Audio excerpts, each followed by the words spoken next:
Hi, everybody. Welcome to Barça Volume, and let's get right into it because PSG wants to do it again to Barcelona. Yep.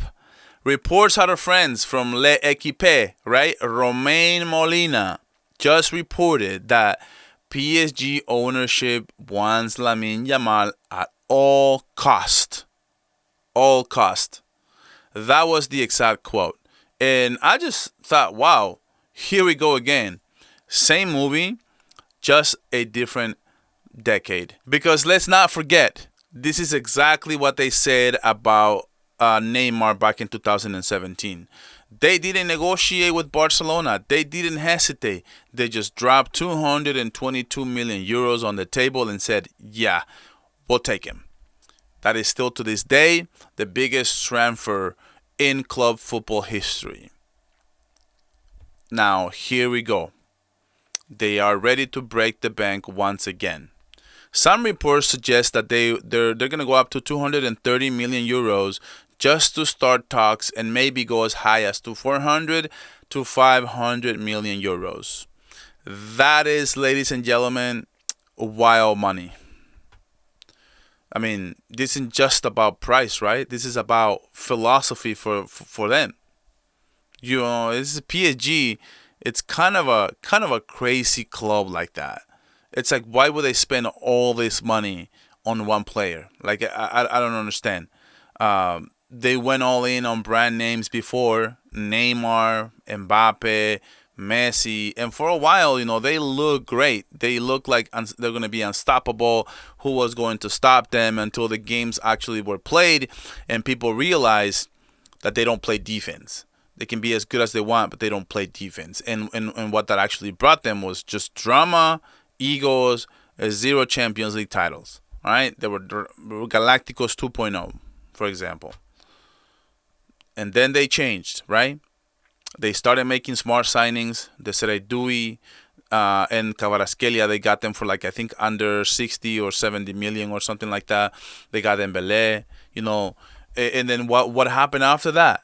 They build balance. They build a really good team. They build a really good chemistry, and they won the treble. And right now, they are the best team in the world. So if they go back to chasing the next shiny superstar, I mean, what they're basically saying is we haven't learned a single thing. And if we talk about Barcelona, for example, right? I mean, they're not selling. At least, why would they sell right now or even think about selling Lamine Yamal? He has a 1 billion release clause, right? And they view him as untouchable. And I get it. After what happened with Messi, this club cannot afford another emotional earthquake. But I will say this, as the biggest Messi fan, I will say that no player should be bigger than the club.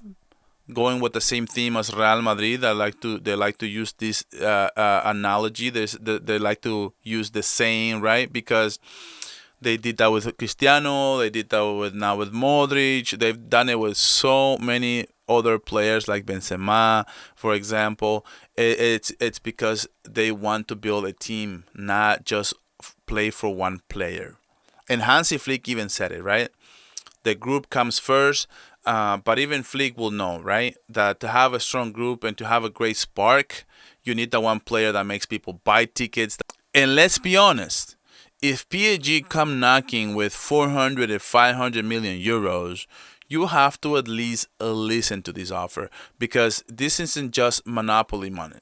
Barcelona's finances are still fragile. 500 million euros could rebuild the squad, fix the books, and secure the club for years to come. But here's the thing though.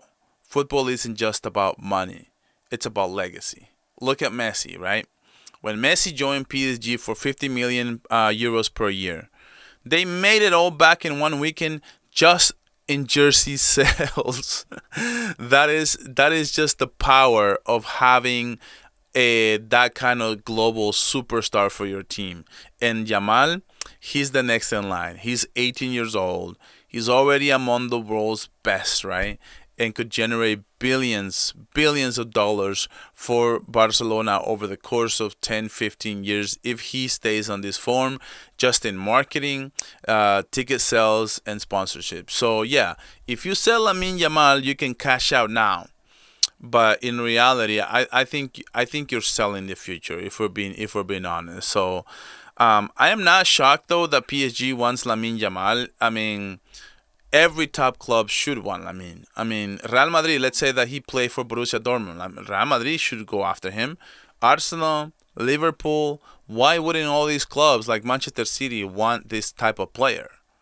I mean, would that surprise to anyone? But I don't think so. What surprised me about PSG that they want him right now, it's because they have the Serdoui. It's not Lamine Yamal, you know. He's not like he's Lamine Yamal, but he's not a bum. He's a very good player. They got Dembélé. They got creativity. They got really good squad. And why would they go after a right winger right now after winning everything? I guess I'll tell you why. I guess I know. It's because sometimes clubs like PSG, it's not about football. It's about status. It's about showing the world we can take your next Messi too. And these people are so petty, man. And honestly, I think there's a wild card here. If they figure this out, I think they could get it done. And before I give you this wild card, I just want you guys to please like this video, subscribe to the channel, activate the notification bell, and let me know in the comments, do you think this deal will ever happen? All right, here's my wild card. All right, Lamine Yamal's dad. He loves the spotlight. He loves being involved. And let's be honest, PSG knows that, and they know how to appeal to the family, the lifestyle, the glitz, the money. If this deal ever happens, it's not going to be through sports logics. It's gonna go through Lamine Yamal's dad. Dude, hustle hard. Don't get me started, man. He just won't shut up to save his life. And I think PSG could use this against Barcelona. And I do think that he could convince Lamine to take this deal if this ever happens. You ever see a company that finally finds their identity? It stops chasing trends, starts building substance, and just when things start to click, the CEO says, let's make a splash once again. Well, that will be PSG if this deal ever happens, okay? They build something so sustainable for the future, and yet they're tempted by the oral habits that once got them burned. Meanwhile, Barcelona finally, has their post-Messi identity, a young, energetic, exciting, and it's time to build around the kid, and that is Lamine Yamal. Okay, he's not just their best player. He's their hope. He's the face of the Camp Nou once they reopen. And he's the bridge between what Barca used to be, what Barca was, and what Barcelona will be in the future. You don't sell that, not for any price, because stars like that, they are not just valuable, they are just irreplaceable. But hey, I want to know what you think. If PSG actually offer 400 to 500 million euros, will you take it? Or do you keep Lamine Yamal no matter what? Let me know down in the comments, because this one's really not black and white for me. So thanks for watching Barça Volume, and I'll catch you guys on the next video.